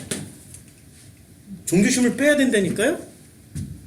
종교심, 신성성으로 다 포장이 되어 있어요. 요거 빼지 않으면은 이 성전의 기능을 뭐로만 보는 거예요? 성공, 번영, 출세, 축복으로만 보게 되는 거예요. 그래서 성전에 갈 때 정말로 경외하는 마음으로 가는 게 아니라 무슨 마음으로 가요? 축복받으려고 하는 거죠. 성공하려고 하는 거죠. 이게 지금 성전을 지었던 히브리인들의 마음이에요. 그대로 에칼을 받아버렸는데, 수수께끼 한번 내볼까요? 제가 기원전 5,000년 전으로 갔어요. 자, 예루살렘 성전이 더 멋있었을까요? 수메르 사람들이 지었던 에칼이 더 멋있었을까요? 말 하나마나 에칼이야. 히브리의 예루살렘 성전이 더 멋있었을까요? 아카드인들이 만들었던 에칼루가 더 멋있었을까요? 여긴 대제국이란 말이에요. 이 아카드 제국이에요.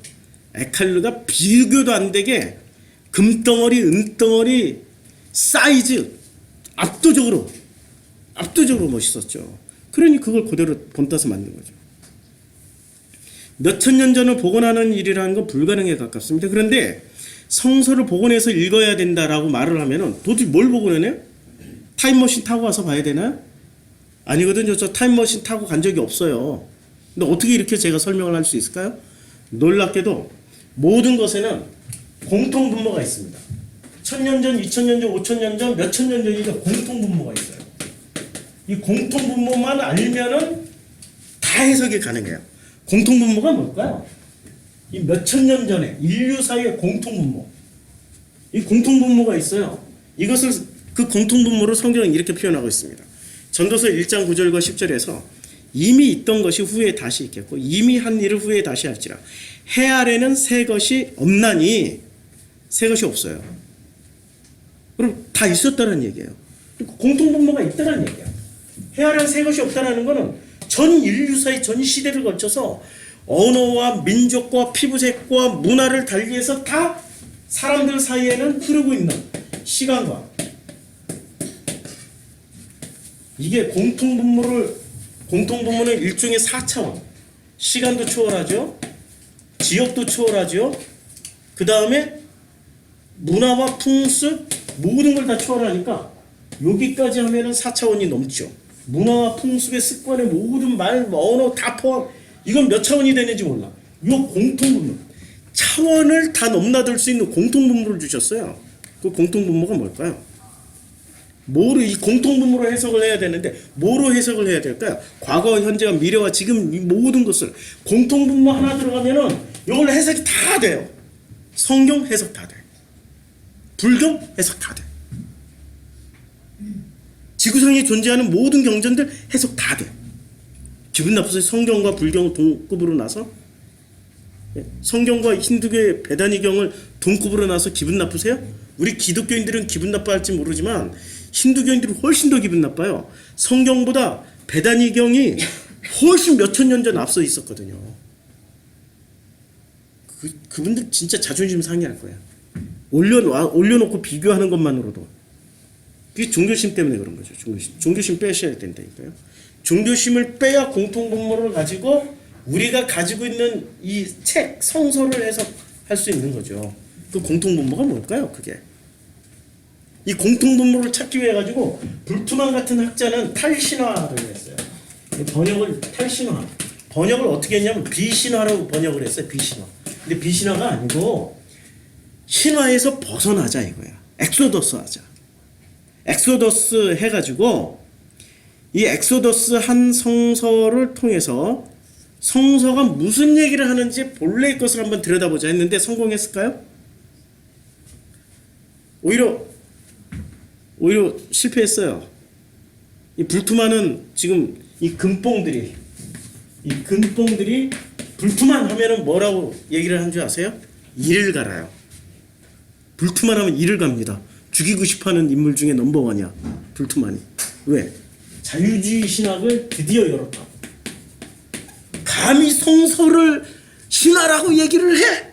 응? 아니 어떻게 성서를 신화라고 얘기할 수 있어?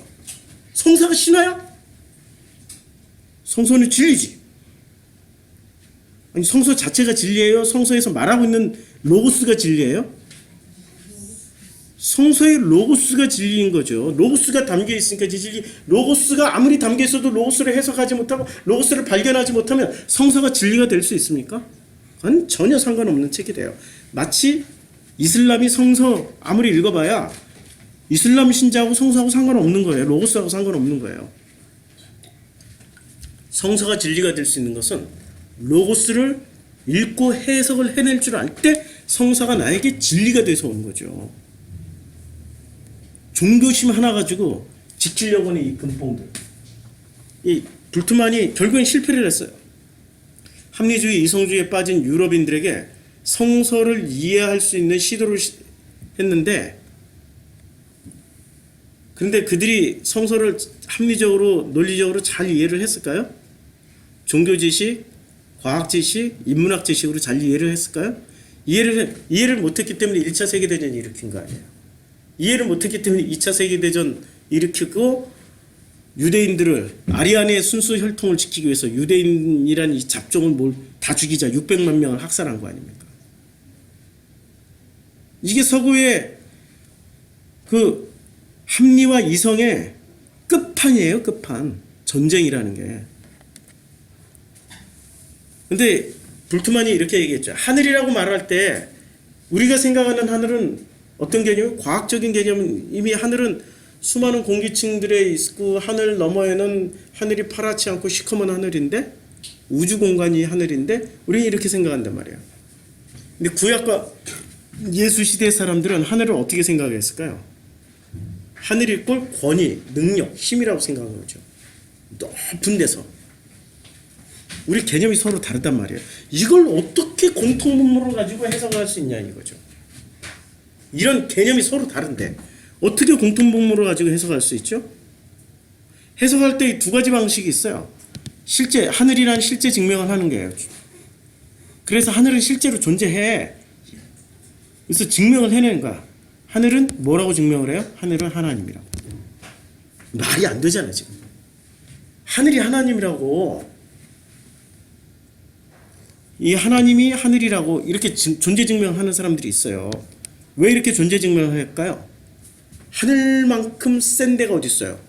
하늘을 조금이라도 기분 나쁘게 하면 어떻게 되죠? 하늘에서 비가 쏟아지고 번개가 떨어지고 눈이 내리고 폭풍이 몰아치고 태풍이 몰아쳐서 하늘이 조금이라도 노하면 어떻게 돼요? 못 산다니까 못 살아요. 그러니까 하늘의 노여움을 살면 안 돼. 이분들은 그래서 하늘을 뭐라고 살아있는 어떤 개념으로 본 거예요. 그래서 그 개념으로 보고 하늘은 뭐라고 했냐면 하늘이 꼴 하나님이야. 이런 개념으로 지금도 성경을 해석하는 사람들은 이런 사람들은 뭐라고 그래요? 이런 사람들이 금뽕이에요. 금뽕은 신존재 증명을 어떻게 해서든지 하늘이 하나님이라고 주구장창 우기는 사람들이야. 주구장창. 근데 하늘이 하나님이라는 걸 증명했어. 근데 그 하늘하고 나하고 무슨 상관이야? 예수가 세례를 받고 물에서 올라오실 때 하늘이 어떻게 됐어요? 찢어져 버렸어요. 영어 성경만 보더라도 톤 어파트. 찢어져 버렸어요. 그냥 하나 찢어졌다니까요. 하늘이 찢겨 버렸어요. 그것도 수동태로 쓰여졌어요. 하늘이 찢겨져 버렸어요. 누가 찢었을까요? 그 하늘을. 아버지가 찢어버린 거죠. 니네들이 믿고 있는 그 하늘은 그게 진짜 하늘이 아니야. 하나님이 아니야. 그건 가짜야. 확 찢어버렸어요. 그래서 하늘을 실제라고 보면 안 되고 하늘이 어떤 의미를 가졌는지로 접근하자는 거죠. 근데 그 의미가 가지고 있는 어떤 뜻이 있을 거고 그걸 한번 해석해 보자. 언제? 지금. 누구를 중심으로? 나를 중심으로 해서. 그러다 보니 나를 중심으로 해서 해석하니까 용기가 생겨요. 이 첫 번째 해석 방식은 공통분모가 인류사의 공통분모. 어떤 공통분모를 가지고 있어요? 인류사의? 예? 하늘을 해석할 때 성전이라는 단어를 히브리인들이 차용할 때 해갈로 가져올 때 어떤 공통분모를 가지고 있었어요? 하늘의 노여움을 사면 안 되니까 하늘에게 무엇을 해야 돼요? 순종하고 복종하고 하늘의 기분을 맞춰주고 제사 드리고 제물 바치고 그런 개념이죠. 공통분모로 첫 번째가 뭐냐면 1번은 종교심이에요. 근데 종교심의 근본에 뭐가 담겨 있습니까? 불안, 공포가 담겨 있어요. 불안, 공포. 그리고 불안, 공포를 넘어서서 좀 긍정적인 게는 축복. 이게 종교심이란 말이에요. 종교심으로 성서를 해석할 것이냐? 아니면 두 번째, 의미와 뜻을 해석해서 지금 나를 해석할 수 있는. 이게 뭐로 해석하는 거예요? 마음으로 해석하는 거예요. 놀랍도록 4차원, 5차원을 다 넘나드는 그 매개체가 뭐냐면 마음이에요, 마음. 제가 아프리카에서 아프리카 선교사로 있을 때 처음에 갔더니 흑인들 낮에 보면 괜찮아요. 아프리카는 전기도 없어가지고 진짜 깜깜해요. 이게 보름달을 안 뜨고 보름달 뜨면 진짜 환하고 공기가 맑아가지고 달이 작아지는 초승달 때 아니면 구름 낀 날 밖에 나가서 길 걷잖아요. 길은 제가 이렇게 맨날 다니는 길이니까 걸어 다니는 길이니까 알아. 어슴푸레 길은 보여요. 근데 길 가다 보면 갑자기 나타나. 이 사람이 웃을 때나 보여. 이거 한두 번 당한 게 아니에요. 안 보인다니까요? 얼마나 공포스럽겠어요. 밤중에 불쑥 나타나가지고 How are you? How are you? 하고 인사하면 처음에는 진짜 무서웠어요. 근데 자꾸 거듭되다 보니까 뭐 별로 그렇게 놀라지 않았는데 처음에는 엄청 놀랐어요. 엄청 놀란 마음으로 그 사람들을 보니 미남이 보입니까? 잘생긴 사람들이 안 보이죠. 그런데 마음을 열고 보니까 이야, 멋있다 잘생겼다를 넘어서서 그 마음이 그렇게 순수하고 아름답고 내 마음 같아. 우리 어머니 마음 같고 우리 아버지 마음 같고 누구를 보더라도 유럽에 가도 내 마음 같은 사람이 있고, 미국에도, 남미에도, 태국에도, 인도에도 우리 마음 같은, 마음이 통하는 사람들끼리 만나면은 모든 시간이나 지역이나 인종이나 문화나 피부색 다 넘어설 수 있어요. 두 번째 해석이 이거예요. 첫 번째는 종교심으로 해석하는 거지만 두 번째 진짜로 해석할 수 있는 건 마음으로 해석하는 거예요. 마음으로. 성경을 읽을 때 성경의 각 인물들, 왜 성경은 스토리로 쓰여졌을까요? 스토리라는 것은 이야기란 말이에요. 내러티브, 이야기가 있는 거예요. 이야기를 읽을 때 뭘 보라고요? 그 사람들이 그 마음을 만나라고 써는 거 아니에요. 그리고 성경은 이야기를 쓰는데 꼭 인물이 나와. 성경이 인물이 안 나오고 예루살렘에 있는 감람산만 묘사를 해놨어요. 감람산은 어쩌고 저쩌고, 감람산은 어쩌고 저쩌고, 감람산에 해가 뜰 때는 어떻게 뜨고, 해가 질 때는 어떤 모양이고, 감람산에 어떤 나무가 자라고, 어떤 동물이 자라고. 걔하고 나하고 마음이 안 통해, 감람산하고는. 근데 야곱 이야기를 쓰니까 야곱의 마음과 내 마음이 통하는 거야. 내가 야곱이었네? 내가 아브라함이었네? 내가 이삭이었네? 마음이 통하는 거야. 마음을 읽어야 되는 거죠. 인류사의 공통분모는 해석에 몇 천년 전을 뛰어넘더라도 제일 중요한 거는 마음이라는 공통분모를 가지고 있으면 돼요. 근데 이 마음이 통하지 않으면 어떤 일이 벌어질까요? 그들은 왜 떠났을까? 왜? 그들이 누구죠? 제자들은 누구를 떠나요? 예수를 왜 떠났을까? 요한복음 1장 37절에 이렇게 나옵니다. 두 제자가 그의 말을 듣고 예수를 따르거늘 1장 40절 요한의 말을 듣고 예수를 따르는 두 사람 중 하나는 시몬 베드로의 형제 안드레. 드디어 안드레가. 예수의 최초의 제자는 누구였어요? 베드로예요? 야고보예요? 요한이에요? 안드레. 두 사람이 갔는데 두 사람 중 하나는 누구였어요? 안드레예요. 그리고 그가 먼저 자기의 형제 시몬을 찾아가 말하되 우리가 메시아를 만났다 하고 베드로를 데려갑니다. 그러니까 베드로는 세컨이야. 놀랍게 두 명이 갔는데 둘 중에 하나만 예수 따라갔어요. 이 사람은 이름도 안 나와. 누군지 아직도 알 수가 없어요. 그래서 누군지 알 수가 없기 때문에 공통분모, 종교심을 가진 사람과 마음을 가진 사람은, 종교심을 가진 사람은 뭘 연구하죠? 지금 안드레는 밝혀졌는데 이 한 사람이 누구냐 이거야. 요 한 사람 찾아다녀.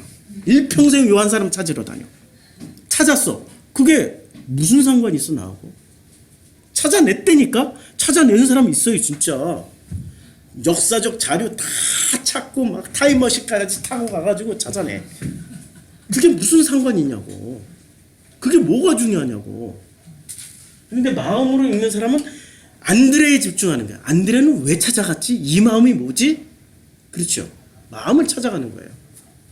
자, 그런데 이게 최초로 베드로와 안드레가 예수의 제자가 되는 장면이에요.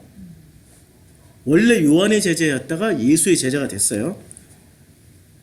근데 왜 갑자기 사르곤 왕대 모세가 나왔냐면, 사르곤은 기원전 22세기 경의 사람이었습니다. 엄마가 여자 사제예요. 근데 여자 사제가 애를 낳으면 돼요? 안 되죠? 지금의 스님과 같은 개념이에요. 결혼하거나 애를 낳으면 안 돼요. 몰래 애를 낳았어. 그 애를 죽일 수가 없으니까 그 바구니에다가 왕골 바구니에다가 집어넣고 여기다 역청을 발랐어요. 물이 새지 않게. 네모 반듯한 그리고 유프라테스 강에다 띄웠어요. 근데 아카드의 공주가 그 상자를 발견해가지고 이 사르곤이라는 사람이 아카드에서 성장을 했어요. 왕자로서. 그리고 스스로를 이 사르라고 그랬어요. 사르는 뭐죠? 왕족. 살의 이름이잖아요. 사라이가 아카드에서 나온 말이고 수메르어에서 나온 말이라고 제가 말씀드렸죠. 그는 왕이란 뜻이에요. 왕. 스스로를 사르라고 그래서 왕이라고 그랬어요. 그러면 남들이 왕이라고 인정해줬을까요? 안 해줬을까요? 인정 안 해줬으니까 사르라는 거지. 이렇게 자기가 사르 킹누라고 그랬어요. 나는 진짜 왕이야. 그런데 만약에 이 사람이 진짜 왕이었으면 어떻게 얘기하냐면 이때 그 마르둑, 이때 신이 마르둑이었거든요.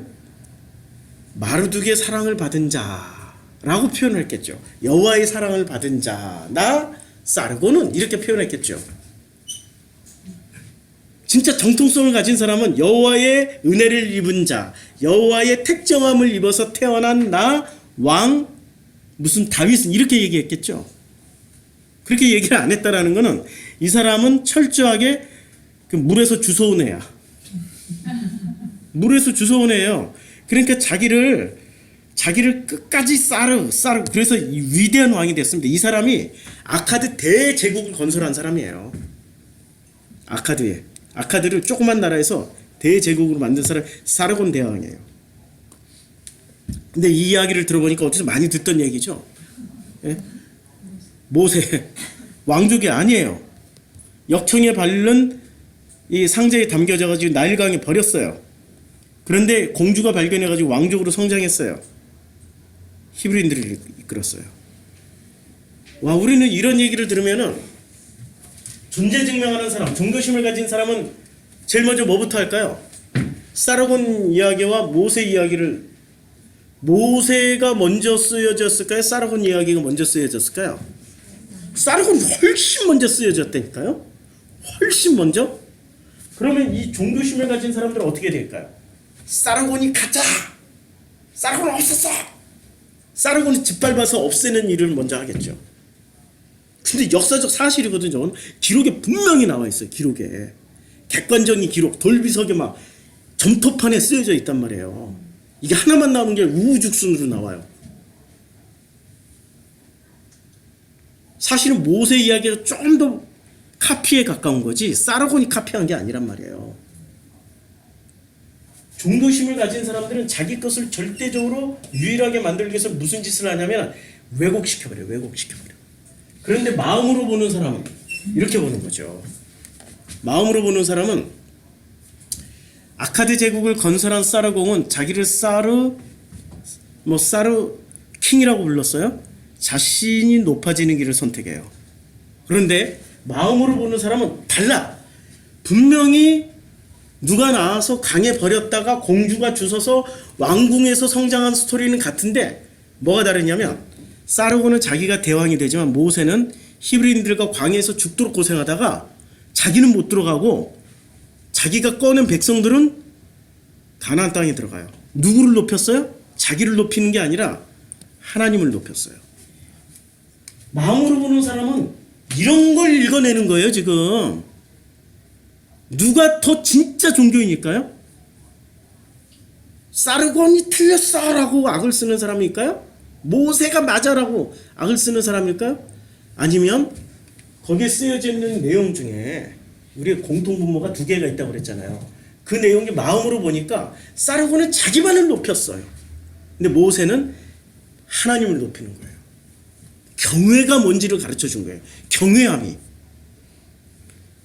예배 시간에 우리 며칠 전에 전화 저한테 주셨던 한 분이 계신데 이분은 뭐 이렇게 원어 성경하는 두루두루 이렇게. 그분이 저한테 우리 교회는요 이제 찬송도 뭐 다 없애고 기도도 다 없애고요 심플하게 가요 한 곡 부르고 시작해요. 와, 이걸 우리는 자유라고 생각을 해요. 뭐가 없어요? 경외심이 없어요. 하나님을 높이는 경외심이 없다니까요. 이 바리새인처럼 높이자라는 얘기가 아니에요. 종교심으로 높이자는 얘기가 아니라 마음에서 우러나오면은 진심으로 찬양을 할 수밖에 없어요. 진심으로 기도가 나올 수밖에 없다니까요. 경외심이라는 것을 삭제를 해버린 거예요. 원래 종교심에 들어가면 경외하는 척하는 거지 진짜 경외심이 없어요. 근데 마음의 중심으로 들어가면 진정한 경외심이 나올 수밖에 없는 거예요. 이 제자들의 행태를 보자고요. 지금 제자들이 지금 도망을 다녀요. 처음에 제자가 됐는데 요한복음 6장 67절쯤 가니까 예수께서 12제자에게 이르시되 너희도 가려느냐? 가려느냐가 뭐냐? 도망갈 거냐? 이런 거예요. 근데 시몬 베드로가 대답하되 주여 영생의 말씀이 뭐죠? 말씀이 뭐죠? 말씀이 로고스잖아요. 영생의 로고스가 주께 예수께 있사온데 주께라고 불렀다라는 것은 예수를 뭐라고 생각한 거예요? 아도나이죠. 히브리어로 주께가 아도나이란 말이에요. 예수를 뭐라고 생각한 거예요? 하나님 동급으로 생각했어요. 아도나이께 있사온데 우리가 누구에게로 가오리까? 그리고 절대로 안 떠난다는 얘기란 말이에요. 그런데 벌써 마태복음 4장 18절, 마가복음 1장 똑같은 본문이 나와요. 갈릴리 해변에 다니시다가 두 형제예요. 곧 베드로라 하는 시몬, 그의 형제 안드레가. 이 사람이 언제 제자가 됐어요? 요한복음 1장이 벌써 제자 됐었잖아요. 근데 마태복음 4장 18절에 가니까 이 사람들이 뭐하고 있어요? 바다에 그물을 던지는 것을 보시니 그들은 어부예요. 아니 예수의 제자였는데 어느 순간 갈릴리 가가지고 물고기를 잡고 있어요. 무슨 사건이 벌어진 거예요? 그 사이에? 예, 도망갔어. 도망가 버렸다니까? 왜 도망갔을까요? 종교심으로 예수를 보니까 예수가 안 보이는 거야. 종교심으로 보니까 예수가 자기 스승이었던 요한보다도 거룩해 보이지도 않고, 종교심으로 보니까 요한보다도 너무 타락한 것 같고, 물질적으로 뭐 이분은 메뚜기야 석청만 사람 먹고 살았는데 이분은 같이 다니다 보니까 뭐 맨날 먹을 거 좋은 거 잘 먹고 술도 처먹고 이상해. 종교심으로 보니까 하나도 마음에서 우러나는 게 없는 거예요. 하나도 종교심으로. 그래서 예수가 말씀하신 거예요. 나를 따라오라. 내가 너희를 사람 낚는 어부가 되게 하리니. 아니 이 장면을 읽을 때 정말 놀랍지 않아요? 아니 어떻게 딱 보고 나를 따르라고 그랬다고 그물을 바로 버려두고 이렇게 따라갈까요? 로봇이야? 이게 인식범위 서로 알고 있었던, 이미 알고 있었던 사이예요. 면식범이라니까 면식범. 서로 친한 사이였어요. 버리고 따라와 그랬더니 에휴 따라가야지 뭐. 종교심도 단 1도 없지만 뭔가 있나 보다 하고 따라가는 거야. 뭔가 있나 보다. 아, 이 세례 요한 스승 진짜 미워. 이러고 따라갔을 거 아니에요. 처음에는 진짜야 메시아 만났다 했지만 이게 갈릴리로 도망갈 때쯤 돼서는 아휴 참 저 양반이 로고스라고 그러는데 로고스가 있다고 하는데 세례 요한만큼도 못하고 도대체 뭐가 있다는 거야. 세례 요한 선생 너무 얄미워. 왜 우리더러 가라고 그랬어. 그냥 난 세례 요한이나 따라다니면서 그 제자나 해도 충분한데. 지금 그 장면이란 말이에요. 이게 지금 여기는 어디 장면이면 누가복음이에요. 누가복음에서도 희한한 장면이 나옵니다. 누구의 주인공은 시몬이에요. 이 사람은 지금 처음에 요한복음 1장에서 예수의 제자가 됐어요. 안드레가 전도해가지고. 근데 마태복음, 마가복음에 따르면 갈릴리로 도망갔는데 예수가 불러러 와서 아, 또 가야지 하고 또 갔어요. 근데 또 도망와 있어. 여기 갈릴리야. 요번엔 바닷가가 아니고 바다 한가운데야. 이르시되 말씀을 마치시고 시몬에게 이르시되 야 깊은 데 가서 그물을 내려. 근데 깊은 데 가서 그물을 내리라고 하는 거는 예수는 출신이 뭐죠? 예수의 직업은 목수. 그러면 베드로의 직업은 뭐였어요? 어부. 목수가 어부한테 야 깊은 데 가서 그물 던져라 그러면 던질 미친놈이 어딨어요. 안 그래요? 목수한테 마치 이 말은 이거야. 목수한테 야 못을 그렇게 박는 게 아니고 이렇게 박아야 돼 라고 저 같은 사람이 얘기를 하면은 목수가 제 말 들을까요? 코웃음 치지? 이렇게 박다가 너 손가락 나가야 이렇게 박아도 손목에 탄력을 가지고 탕 한번 칠 때 끝내주는 거야. 우리 가죽 장인이 계시잖아요. 가죽 장인한테 이렇게 보고 있다가 계속 코치하는 거야. 가죽을 그따위로 붙이면 되겠습니까? 뭐 언제치로 그따위로 하면 되겠습니까? 네가 목사라서 내가 들어주긴 하는데 응? 너 지나가면 내가 욕할 거야. 전문가가 아니란 말이에요 지금. 그런데 전문가가 깊은 데로 가서 그물을 내려라 했는데 시몬이 대답하여 이르되 선생님 우리들이 밤이 새도록 수고하였으되 잡은 것이 없지만은 이 말씀이 뭐예요? 로고스에 의지하여 내가 그물을 내리리이다 하고 그물을 내려요. 이게 지금 무슨 장면이죠? 자기 로고스 내려놓고 스승님의 로고스를 따라가고 있다는 얘기예요. 놀라운 장면이에요. 지금 첫 번째 제자가 됐을 때 홀라당 도망가고 바닷가까지 또 쫓아가서 야 나를 따르라 그랬더니 재수없어 개 끌려가듯이 끌려갔다가 또 무슨 사건이 있었는지 홀라당 도망갔어. 그래가지고 물고기 잡고 있는데 물고기 잡는 현장까지 쫓아가가지고 야 깊은 데 가서 그물을 던져봐 그랬더니 아니 내 로고스 가지고는 던질 수가 없는데 그러나 당신의 로고스에 의지해서 한번 던져볼게요 하고 던졌어요. 그랬더니 어떻게 됐어요? 그물이 찢어지는지라 너무 많이 자기 로고스 내려지고 예수가 가져다 주신 호로고스가 확인이 되는 장면이에요. 이랬더니 어떻게 무슨 일이 벌어집니까? 예수의 무릎 아래 엎드려 이르되 주여 나를 떠나소서 나는 죄인이로소이다. 야 죄를 고백하면 이게 마지막 버전이어야 되잖아요. 근데 우리의 위대하신 시몬과 안드레는 어떻게 됐을까요? 그 후로 도망가지 않았다. 도망을 또 갔다. 어떻게 됐을까요? 도망은 또 갔지. 몇 번이나 더 갔을까요? 요즘 애들 말로 치면은 졸라 많이 도망갔어요. 졸라 많이. 자, 마태복음 26장 69절에 베드로가 바깥들에 앉았더니 한 여종이 나와 이르되 너도 갈릴리 사람 예수와 함께 있었도다 하거든 베드로가 모든 사람 앞에서 부인하여 이르되 그리고 베드로가 맹세하고 또 부인하여 이르되 나는 그 사람을 알지 못하노라. 벌써 이 지금 드러난 것만 이 장면이고 요한복음 행간을 읽다 보면 수없이 도망가요. 요한복음 7장에서 당신의 제자들이 당신이 행하는 일을 보도록 예루살렘으로 올라가서서 동생들이 얘기를 해요. 제자들이 있었어요? 도망갔어요? 다 도망가 버렸어요. 그냥 수없이 도망갔어요. 그것도 어떻게 얘기해? 그가 저주하여 맹세하여 이르되 나는 그 사람을 진짜 알지 못한다. 사람은 알지 못하지만 뭐는 알고 있어요? 로고스는 알고 있단 말이에요. 자기 로고스 내려놓고 예수 로고스 따라서 물고기를 잡았더니 엄청 잡혔어요.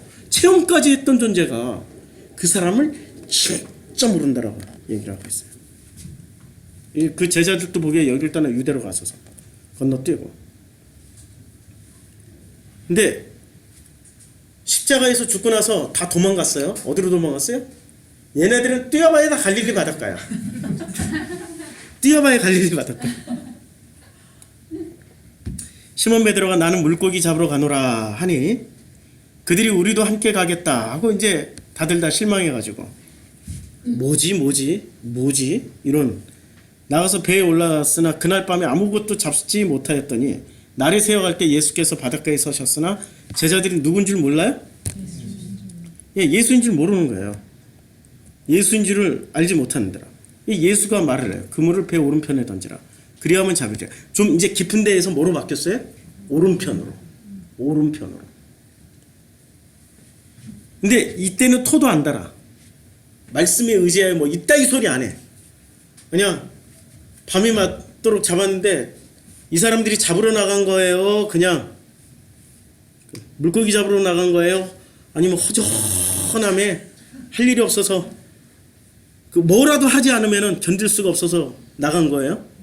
견딜 수 없어서 나간 거예요. 누가 와서 야 오른쪽에 더 그물 던져라 그랬더니 진짜로 던졌어요. 이때는 내 로고스 자기 로고스가 없어요. 누가 얘기해 주니까 휙 던졌어. 근데 어떻게든 물고기가 많아 그물을 들 수 없다. 이게 벌써 경험이 있었던 거야. 그랬더니 이 선 경험이 있었을 거 아니에요. 사랑하시는 그 제자가 베드로에게 주님이시라. 베드로가 그 소리를 듣자마자 그냥 옷을 홀라당 그냥 두른 후에 그냥 물속으로 홀라당 그냥 뛰어내려 버렸어요. 이건 나중에 하고 이게 지금 지금 제자들이 이렇게 계속 도망가는 이유는 뭐죠? 종교심이 내려지는 시간이 걸린 거예요. 마음으로 드디어 보는 시간이 걸렸던 거예요. 종교심이 내려지고 마음으로 걸리는데 이게 세상의 복음서 시작부터 끝까지 이거 계속 반복하는 거예요. 도망갔다 찾아왔다. 도망갔다 찾아왔다. 도망갔다 찾아왔다. 도망갔다 찾아왔다. 이야, 우리 인생에 하나님이 우리를 얼마나 많이 부르셨습니까? 왜 그렇게 많이 도망다니세요? 찾아오신 그분을 더 놀라운 건 이 제자들이 거부를 하질 않아. 그리고 예수도 나무라질 않아. 예수는 마음으로 보고 마음으로 종교심이 내려지기를 기다리고 있고, 이 사람들은 종교심이 내려졌을 때 예수를 드디어 만난 거예요. 지금 마음으로 보면. 근데 한국은 마음으로 보고 사는 사회입니까? 우리 한국은 비교급으로 살아요. 비교급으로 살아요. 누가 100만 원짜리 학원에 보냈어. 그 아파트에 어떤 엄마가. 그럼 그 아파트 전체는 얼마짜리 보내야 돼요? 100만 원짜리 안 보내면 서울대 못 갈 것 같아. 막 불안해. 그런데 그 옆에 음마 아파트 갔더니 여긴 1000만 원짜리 보내. 일을 그때부터 바닥바닥 하면서 살림살이 팔고 자기가 그냥 파출부라도 하고 안 되면 노래방이라도 가가지고 1000만 원씩짜리를 보내야 마치 자기가 안 뒤처지는 것처럼. 그러면 자기 자식한테 왜 그렇게 투자를 할까요? 자기 자식이 곧 자기 얼굴 체면이니까. 비교급과 경쟁이 행복인 사람들이 있어요. 누구죠? 비교와 경쟁이 없으면 살 수 없는 사람들이 있어요. 그 사람들 이름이 종교인들이에요. 종교인들. 아니 종교인이라면 그건 내려놓고 그냥 행복하게 살아야 되는 게 본래 종교인들의 모습이어야 되잖아요. 종교인들 교회 들어봐요. 이야, 옛날에 새벽기도 경쟁 이야기 아십니까? 네, 새벽기도 경쟁? 목사하고 권사하고 드디어 새벽기도에 기도 대결이 붙었어요. 누가 더 오래 하나? 예, 기도 배틀이 붙었어요. 누가 이길까요? 권사님이 이기죠. 목사는 신방 가야 되는데. 그리고부터 그 교회의 대장은 누가 먹었어요? 권사님이 먹는 거예요. 왜 경쟁이 거기 들어가야 돼요? 절대 평안 만족이 없으니까 경쟁을 통해서 우위를 점해야 되는 거죠. 성경 누가 일독했다면 그 다음에 이독한 사람이 나와. 누가 성경을 1년에 10독했다 그러니까 1년에 100독한 인간이 나와. 이 독한 인간들 같은 경우.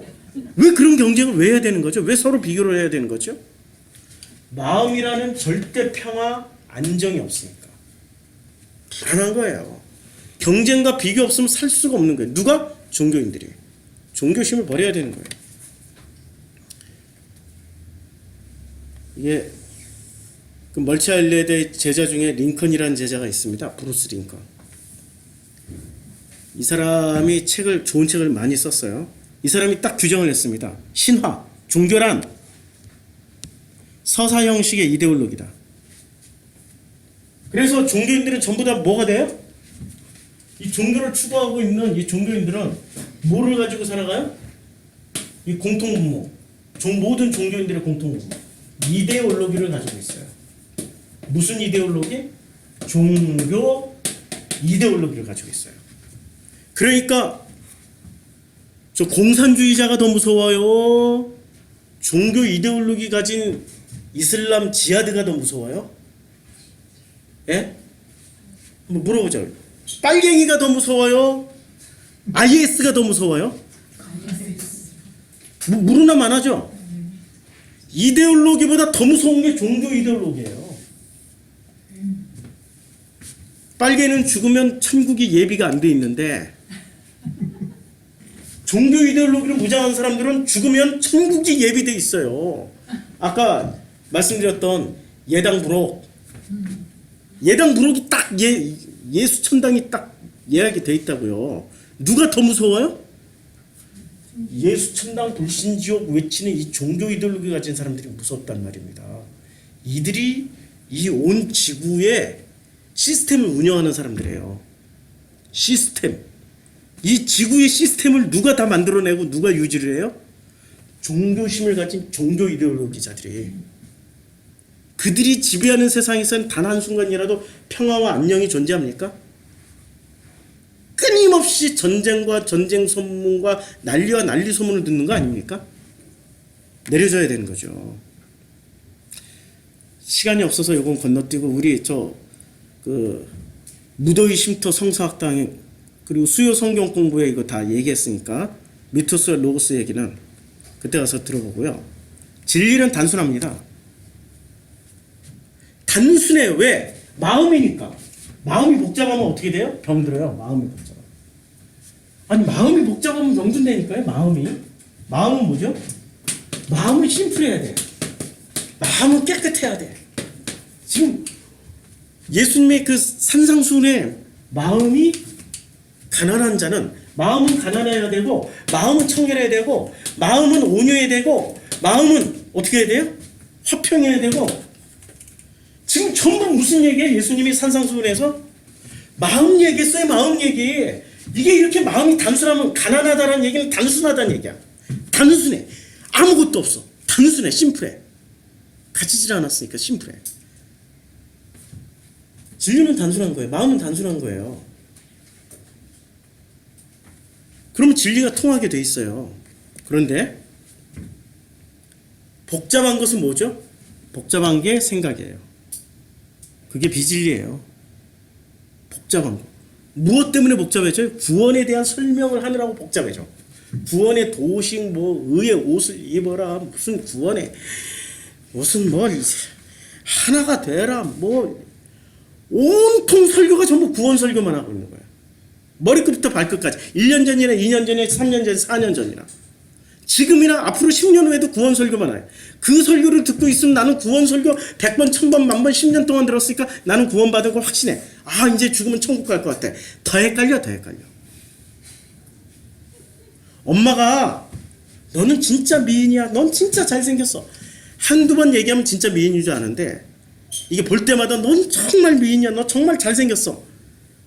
자꾸 듣다 보니까 무슨 비아냥거리는 것 같고 짜증나는 무슨 나중에 나 잘생겼다고 그러지 마. 이쁘다고 그러지 마.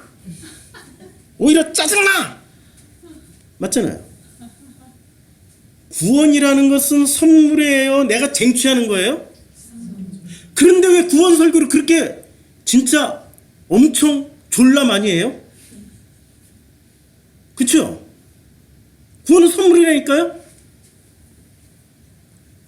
복음은 그거 설교하는 게 아니라 복음은 아버지와의 관계 회복을 하는 거. 그 마음을 통해서 아버지를 보고 아버지를 만나고 아버지의 그 마음을 들여다보는 거예요. 그 마음에 동참하는 거야. 그 마음의 집에서 함께 살아가는 거예요. 그 일을 이루기 위해서 누가 오셨어요? 로고스가 육신이 되어서 오셨어요. 그리고 우리 안에 지금 집을 짓고 살고 계세요. 무엇을 이루기 위해서? 그 마음을, 아버지의 마음을 서로 만나기 위해서, 관계 형성을 해주고 관계 회복을 하기 위해서 그 마음에 오신 거예요. 심플하죠? 이거 하나면 끝나는데 왜 이렇게 너무 복잡해? 무엇이 진리예요? 구원의 도가 진리입니까? 하나님과의 관계가 진리입니까? 이게 먼저 회복되면 구원의 도는 자연스럽게 오케이 끝나. 관계 회복은 시도하지 않은 채 구원에 대해서만 엄청 얘기하면 이게 복음요, 이게 명설교제요. 그 교회가 최고의 교회라고 생각하고 지금도 열심히 다니시는 분들이 있어요. 정성필 목사가 이렇게 소개했고 했다. 아니야. 이제 다 차별화돼. 이제 그 시절 저는 지났어요. 그 시절. 그 시절에 제 설교가 아니에요, 지금. 그 시절의 내용이 아니에요. 건너갔어요. 구원의 도에서 하나님의 관계를 먼저 회복하시라고요. 이게 먼저입니다. 히브리의 동사 개념, 이것도 무더위 쉼터 성경 공부에 얘기를 했는데 동사에는 딱 두 가지가 있습니다. 동사는 시제를 얘기하고 상태를 얘기하고 히브리어 동사는 상태만 얘기해요. 히브리어는. 시제는 오직 우리말에만 있어요. 아니 우리말엔 상태는 없고 시제만 있어. 히브리어는 상태만 있고 시제만 있어요. 아니 시제가 헷갈린다. 우리말에는 시제만 있고 상태가 없어요. 히브리어에는 상태만 있고 시제가 없어요. 영어는 상태와 시제를 다 가지고 있어요. 그러다 보니까 번역할 때 엄청 헷갈려요. 히브리어는 상태가 딱 두 가지만 있어요. 아주 심플해. 완료했냐? 아니 완료 못했냐? 미완료. 완료 미완료만 있어요. 완료는 뭐죠? 이런 개념이에요. 구원이란 단어 하나가, 자, 구원이란 단어가 완료로 쓰여지면 어떻게 되는 거야? 과거에도 구원받은 거야. 미래에도 구원받을 거야. 아니, 구원받은 거야, 이미. 구원받을 거가 아니라 미래에도 구원이 완료가 됐다니까요? 지금 현재 진행형에도 구원이 완료가 됐어요. 구약성경 39권이 구원에 관해서 얼마나 자세하게 썼을까요?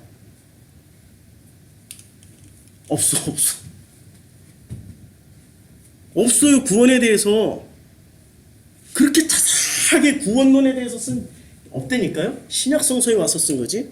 자, 왜냐면 구원은 이 사람들에게 완료 개념이에요. 과거에도 완료가 됐고 앞으로도 나도 완료가 됐지만 내 자식들, 태어나는 자식들도 다 구원은 어떻게 돼요? 완료 끝. 근데 이 완료라는 개념에, 완료 미완료라는 개념에 어느 나라 언어가 들어왔어요? 이게 세머인데 세머에 어느 나라 언어가 들어왔어요? 네. 이게 지금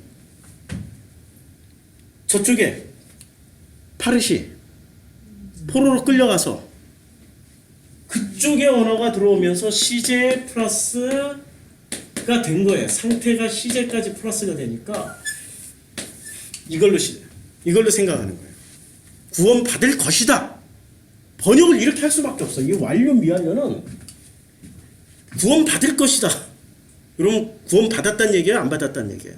시제로 불안해지기 시작한 거죠. 이 사람들이 불안해지기 시작한 거예요.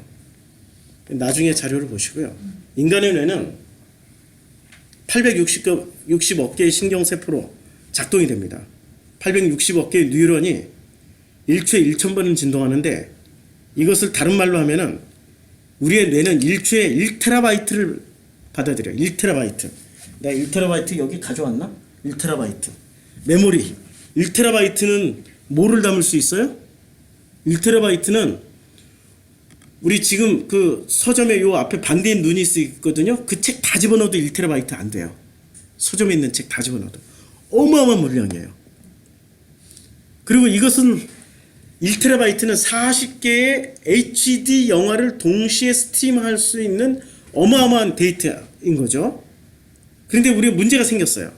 근데 우리는 평상시 이 데이터를 다른 사람들에게 전달할 때 뭐로 전하냐면, 내가 봤던 1초에 1테라바이트를 전달하는 게 아니라 말로 전해요.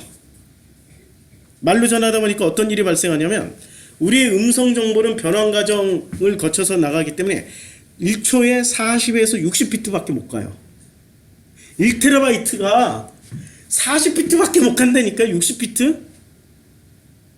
이건 엄청난 분량이 이렇게 피리즘으로 이렇게 쫙 가다가 바늘 끝 하나 톡 찍어주는 것밖에 안 되는 거예요.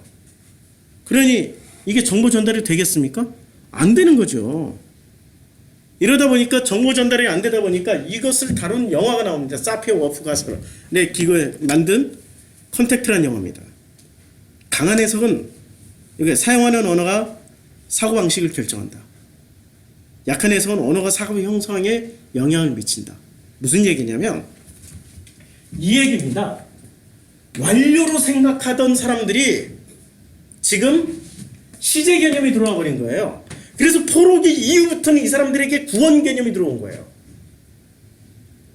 이미 선민이기 때문에 완료가 됐는데 구원. 그러니까 예수 시대쯤 오니까 이게 섞여버리는 거예요.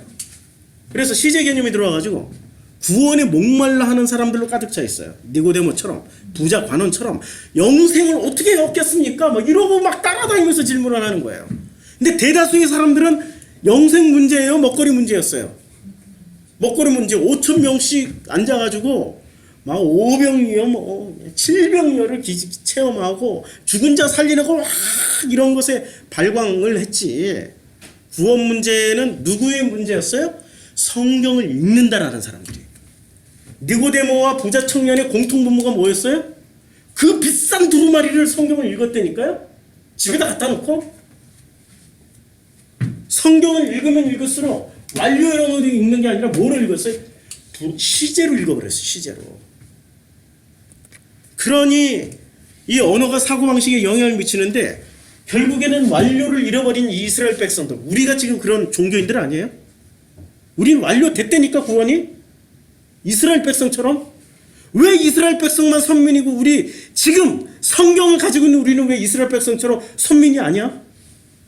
왜 사고방식이 그렇게 못 가져요? 왜 9월에 목을 매냐고요? 주님이 다 이루었다고 그러는데 그거는 우리 한국 사람들이 상태 개념이 없이 시제만 가지고 있어서 그래요. 시제. 어쩔 수 없어. 우리가 그래서 히브리어 시제를 제가 앞으로 이제 히브리어 번역을 많이 해드릴게요. 서로 대화를 할 때는 상호 교류가 이렇게 있어야 되는 거죠. 상호 교류가. 그래서 이건 나중에 하죠. 왜 이게 젓가락을 이렇게 집어넣으면 어떻게 돼요? 휘어 보이죠. 왜 휘어 보일까요? 이렇게 똑바로 돼 있는 건데 왜 휘어 보일까요? 빛의 속도가 달라요. 우리는 빛 때문에 사물을 볼 수 있는 거 아니에요. 여기는 공기를 통과하는 빛은 빨라요. 근데 빛이 물을 통과할 때 속도가 느려져요. 그러니까 이렇게 쫙 같은 속도로 가면은 이렇게 일직선이 되는데 속도가 달라지니까 이렇게 되는 거예요. 우리는 지금 똑바른 젓가락을 집어넣은 거예요, 지금. 우리가 신앙생활 한다라는 건. 근데 똑바른 젓가락을 보는 게 아니라 지금 뭘 보고 있는 거예요? 무엇 때문에? 이 시제 때문에. 우리 완료라니까 젓가락 완료를 시켰어요. 그런데 시제 개념으로 보니까 삐뚤어진 젓가락을 보고 이거 큰일 났네. 이거 어떻게 똑바르게 만들지? 하고 막 계속 연구를. 근데 꺼내서 보면 맞아. 집어넣으면 틀려. 무엇이 부족한 거예요? 과학 지식이 부족한 거예요. 그래서 종교 지식만 가지고는 안 된다는 얘기예요. 과학 지식으로 모자른 얘기예요. 나중에. 시간이 너무 나중에. 예, 너무 많이. 어느 만큼 생각. 언어 없이도 생각 가능하다. 이 도식을 깬 존재가 바리새인입니다. 몇 개 쓸까요? 바리새인들이 시제를 넣고 생각을 해버렸어요. 그래서 인류 보편어가 있으면 이를 자신이 속한 사회의 언어로 바꿔 소통한다. 인류 보편어는 뭐죠? 언어학자들이 얘기하는 거예요. 인류 보편어. 그게 뭘까요? 인류가 보편적으로 가지고 있는 언어가 있다는 거예요. 그게 뭐죠? 마음 언어예요. 마음 언어. 그래서 우리 단톡방에 최영희 성도님 우리 애기들끼리 옹알이 대화하는 거 한번 올려주세요. 저한테만 보내줬는데 내가 그걸 미처 꺼내질 못했어요. 애기들끼리 둘이 애기들끼리 앉아서 대화를 하는 거 혹시 보셨어요? 예. 애기들끼리 대화를 하는데 얘는 옹알이를 옹알옹알옹알 하고 얘는 요걸 듣고 막 웃다가 근데 얘가 또 옹알옹알 하니까 얘는 막 듣다가 울다가 둘이 서로 옹알이로 대화를 하는데 옹알이로 엄청난 대화를 하는 거예요. 옹알이로 애기 둘이 앉아가지고 왜 가능하죠 그게? 마음. 우리는 이걸 몰랐던 거예요. 마음이 통하는 사회가 진짜 예수가 말하고자 하는 종교사예요. 마음이 통한다라는 건 원래 똑바로 된 스트로란 말입니다. 똑바로 돼 있단 말이에요. 마음이라는 것은 현실을 보는 종교인들은 요걸 보고 살아요. 요걸. 근데 예수가 뭐라고 그래요? 믿음을 가지라고. 구원, 믿음을 가지라고. 다 이루었다고. 믿음을 가지면 되는 거예요. 그리고 나머지는 뭐를 하는 거예요? 마음 통하는 우리들이 되는 그러한 시간을 살아가자고요. 진짜 행복하게 살아보자고요.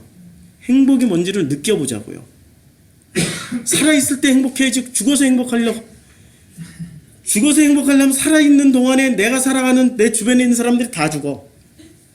같이 살아야죠. 행복하게 삽시다. 예, 드디어 끝났네. 아이고.